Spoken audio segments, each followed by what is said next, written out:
Hello दोस्तों, नमस्कार। सभी का स्वागत है मेरे अपने YouTube चैनल पर। और आज हम शुरुआत करेंगे भारतीय संविधान की।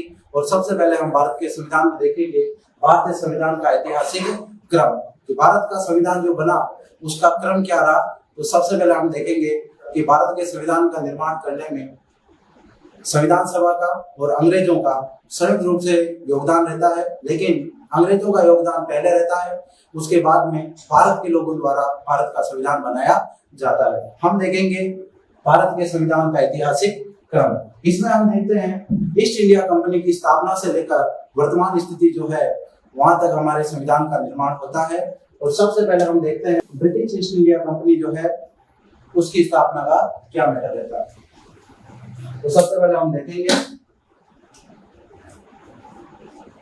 सन 1599 में 80 अंग्रेज व्यापारी महारानी एलिजाबेथ प्रथम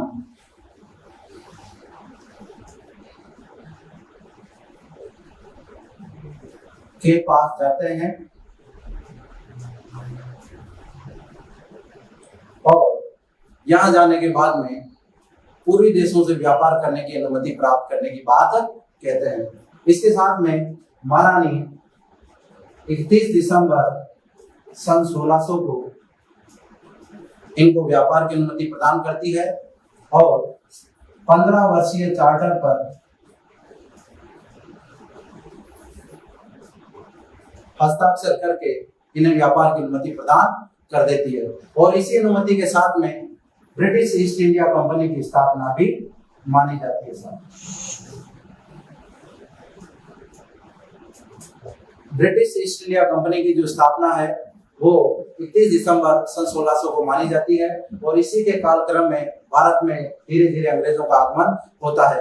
एक इंपोर्टेंट क्वेश्चन एसएससी में पूछा गया है कि जब ईस्ट इंडिया कंपनी की स्थापना इंग्लैंड में हुई तब भारत का शासक कौन था। तो जनरली हमें पता है कि ईस्ट इंडिया कंपनी की स्थापना सन 1600 में हो रही है और अकबर की मृत्यु 1605 में होती है साहब।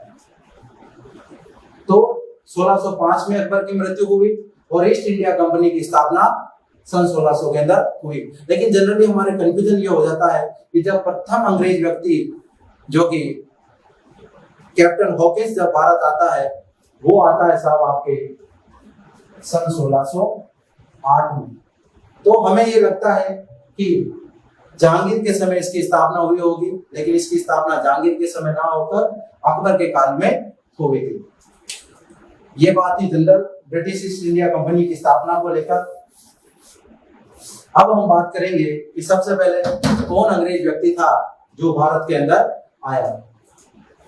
तो सन 1608 के अंदर कैप्टन हॉकिंस जो है प्रथम अंग्रेज व्यक्ति है जो भारत आता है। और यह 1609 के अंदर जहांगीर से मुलाकात करता है। जहांगीर से मुलाकात, लेकिन जहांगीर इसे इस बात के लिए मना कर देता है कि मैंने भारत में व्यापार करने के लिए पूर्व में पुर्तगालियों को इसकी अनुमति दे रखी है। क्योंकि आप सभी को जनरली पता है कि 1498 के अंदर वास्को डी गामा भारत आता है और इसके साथ ही पुर्तगाली धीरे धीरे भारत के अंदर स्थापित हो जाते हैं। जब ईस्ट इंडिया कंपनी की स्थापना सन 1600 में हो रही है तब तक पुर्तगालियों को लगभग 102 साल भारत के अंदर आए हुए हो गए हैं। तो वो धीरे धीरे भारत में स्थापित हो जाते हैं। और ईस्ट इंडिया कंपनी को परमिशन ना मिलने का एक सबसे बड़ा कारण ये भी है कि पुर्तगालियों ने इसका विरोध किया था। जहांगीर को इसके लिए उन्होंने मना कर दिया कि भाई जब हम पहले से व्यापार कर रहे हैं तो आप अंग्रेजों को इसकी परमिशन नहीं दे सकते। तो कैप्टन हॉकिंस जो है वो बिना परमिशन के लौट जाता है। लेकिन कैप्टन हॉकिंस की विद्वता से प्रभावित होकर जहांगीर इसे 400 का मनसब प्रदान करता है। मनसब एक तरह से वर्तमान में जो सैलरी है उसी का रूप माना जा सकता है, या कोई अपन उपहार कह सकते हैं इसको। लेकिन हम देखते हैं भारत में जो मनसबदारी प्रथा है उसकी स्थापना करने वाला व्यक्ति अकबर है, और अकबर के समय में सर्वोच्च मनसब 2 व्यक्तियों का मिलता था, जिसमें एक आमेर के राजा मान सिंह भी इसमें हुआ करते थे। इसके बाद में हम बात करते हैं जनरली कि कैप्टन हॉकिंस के बाद में भारत कौन व्यक्ति आता है। तो कैप्टन हॉकिंस जो कि 1608 में भारत आया, और उसने अप्रैल 1609 में जहांगीर से मुलाकात की, लेकिन व्यापार की अनुमति प्राप्त करने में असफल रहा। इसके बाद में सन 1615 में सर थॉमस रो नामक एक व्यक्ति जो है वो भारत आता है, और 1616 के अंदर इसकी मुलाकात जहांगीर से अजमेर में होती है साहब।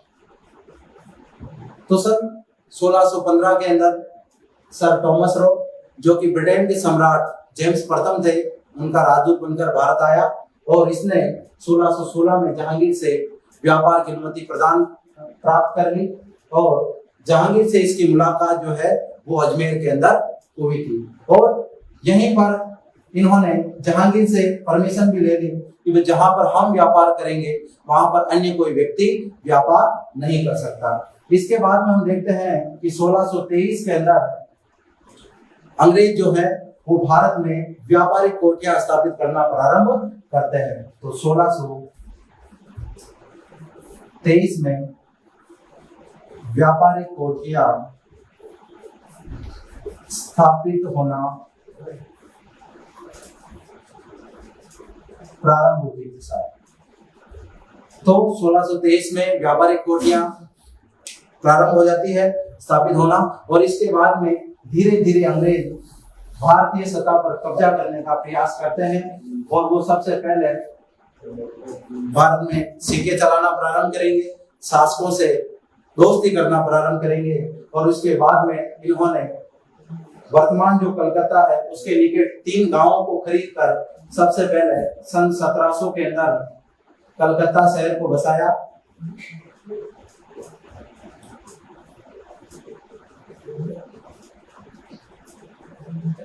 और कलकत्ता शहर को बसाने वाला जो व्यक्ति है उसका नाम है साहब जोब चार्नोक।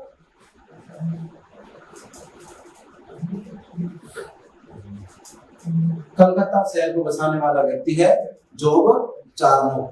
जनरली हम जानते हैं भारत के इतिहास में 1707 के अंदर एक टर्निंग पॉइंट आता है। यहाँ पर 1707 में औरंगजेब की मृत्यु हो जाती है, और औरंगजेब की मृत्यु के बाद में यहाँ पर एक घटना घटती है। इसके बाद में कोई प्रबल जो शक्तिशाली शासक है वो नहीं आ पाता है, और इसी का फायदा उठाते हैं अंग्रेज, और अंग्रेज धीरे धीरे भारतीय रियासतों को हड़पना शुरू करते हैं। लेकिन इतिहास में सबसे इम्पोर्टेंट जो है वो 2 घटना मानी जाती है। सबसे पहले 1757 का प्लासी युद्ध और 1764 का बक्सर युद्ध।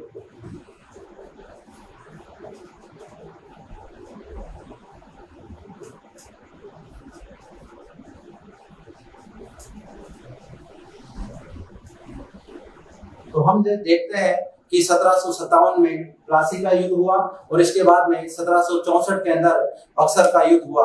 प्लासी के युद्ध में इन्होंने बंगाल के नवाब सिराजुद्दौला को पराजित किया, और ब्रिटिश ईस्ट इंडिया कंपनी की तरफ से लॉर्ड क्लाइव जो थे वो सेना का नेतृत्व कर रहे थे। और इस युद्ध के अंदर मीर जाफर जो है आपके बंगाल के नवाब का एक सेनापति है, वो यहाँ पर विद्रोह कर देता है, यहाँ पर विश्वासघात कर देता है, और इसी विश्वासघात का ये परिणाम निकलता है कि इस युद्ध के अंदर नवाब हार जाता है। लेकिन ये भी युद्ध एक निर्णायक युद्ध नहीं माना जा सकता है।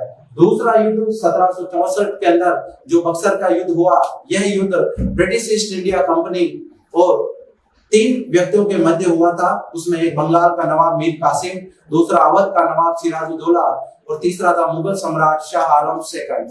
इन तीनों को पराजित करके जो अंग्रेज व्यक्ति है वो मेजर मुनरो ने इनको पराजित कर दिया, और इस युद्ध के बाद में अब ब्रिटेन जो ब्रिटिश ईस्ट इंडिया कंपनी है उसका आधिपत्य भारत में धीरे धीरे बढ़ने लगा। और बक्सर के युद्ध के बाद में ईस्ट इंडिया कंपनी को बंगाल के अंदर दीवानी अधिकार प्राप्त हो गए। दीवानी अधिकार एक प्रकार से राजस्व अधिकार है और यहाँ पर लॉर्ड क्लाइव ने क्या किया, दोहरा शासन लागू कर दिया। तो बक्सर के युद्ध के बाद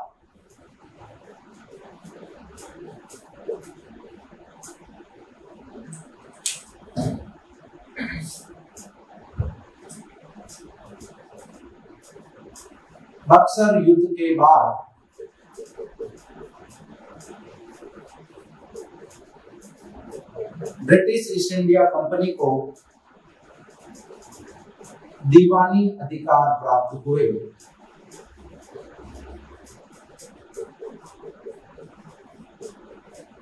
बक्सर के युद्ध के बाद जनरली हम देख रहे हैं कि अंग्रेजों को अर्थात ब्रिटिश ईस्ट इंडिया कंपनी को दीवानी अधिकार प्राप्त हो जाते हैं।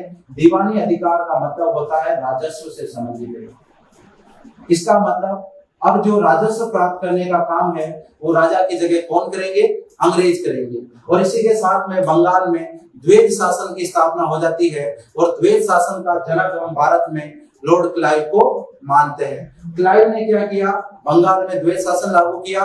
द्वैध शासन के अंतर्गत हम देखेंगे कि बंगाल के ऊपर दोहरा शासन हो रहा है। एक व्यक्ति अंग्रेजों की तरफ से शासन कर रहा है जो कि गवर्नर कहला रहा है